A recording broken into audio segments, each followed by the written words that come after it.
Hey guys, what's up? So I thought I'd try something new today and take you with me for a chill, behind-the-scenes look at a full day of shooting with the Sony A7 IV in sunny San Diego, California.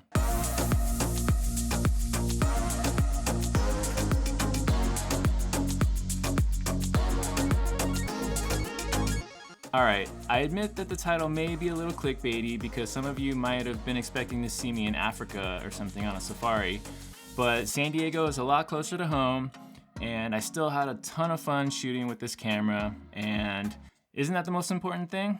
So I shot exclusively with the Sony A7 IV running firmware version 1.01, and the lens I used was the 70-200 G Master Mark I.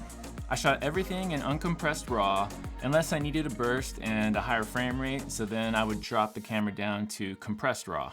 I'm really happy with how the camera performed. I didn't have any IAF issues, and overall I'm really happy with the images that I got. So let's go check them out.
Alright, that's all I have for you guys today. If you have any questions, please drop them down in the comments below and I'll do my best to answer all of them. Thank you so much for watching, and I'll catch you guys in the next video. Bye.